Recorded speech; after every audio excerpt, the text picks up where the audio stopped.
Netflix's One Piece was one of the biggest hits of the last few years, with the 2023 anime adaptation garnering universal acclaim from critics and audiences alike, even earning an 85% score from the former and a 95% rating from the latter on the aggregate site Rotten Tomatoes. The second season of the show is currently filming, and Iron Studios is capitalizing on the hype by releasing a new figure of Monkey D. Luffy based on Inaki Gadoi's appearance in the show.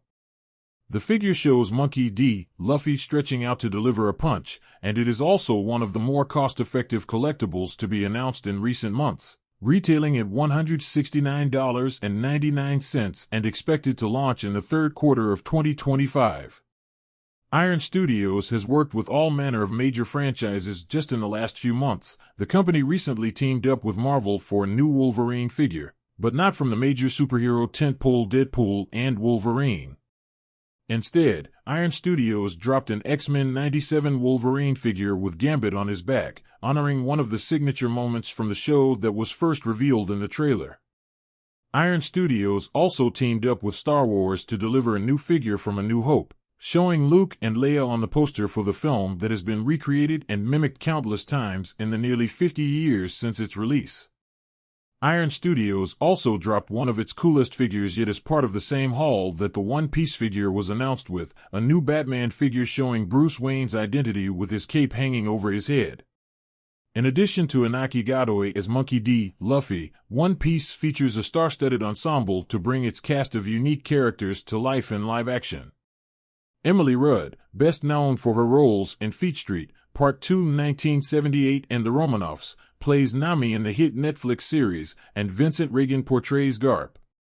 Regan is best known for his work in major historical epics like 300, Troy, and Clash of the Titans. Morgan Davies, Aidan Scott, and Armand Aucamp also star in One Piece as Kobe, Helmeppo, and Bogard. The One Piece Iron Studios figure is now available for pre-order and can be purchased here. Check out the first look images of the figure above and watch One Piece on Netflix.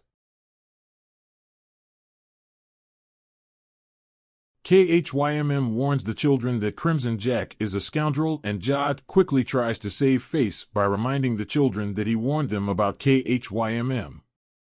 They scuffle and KHYMM winds up caught under a pile of books and maps as Jod leads the children out of the observatory. KB lingers behind to make sure KHYMM is all right, fueled by her own mistrust of Jod, and KHYMM cautions her to trust her head and not her gut when it comes to Jod, vowing to always be of help if the children need her. When they get back to the ship, Fern decides she's also had enough of Jod and his lies and half-truths, and she bars him from boarding the ship until he tells them who he really is. He tries to evade her demands, but SM-33 is more than willing to enforce his captain's orders.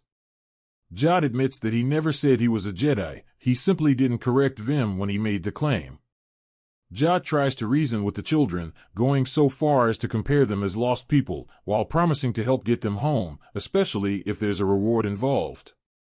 KB tells Jod that he works for them, not the other way around, and Jod reluctantly agrees to their rules. The episode ends with Jod and the Core 4 having to evade the pair of X-Wing fighters that KHYMM hailed when Crimson Jack showed up with the children. The sequence is a bit like a dramatization of how it feels to get paired with children on Smuggler's Run at Disney, particularly when it comes to having pint-sized gunners getting you out of a tight squeeze. Despite the odds, Jod manages to get them off the planet before they can be caught, with no real hint of what's to come in Episode 4.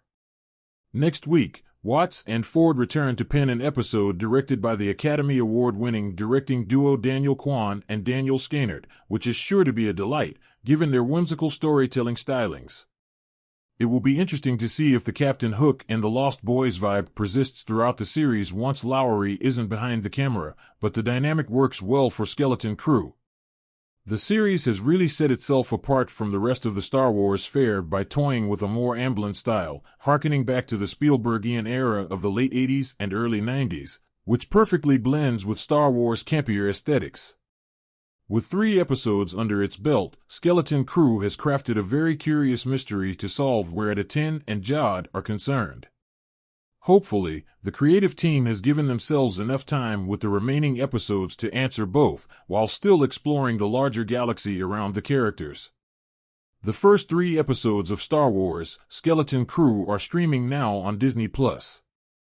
New episodes drop at 9 p.m. Eastern Time every Tuesday.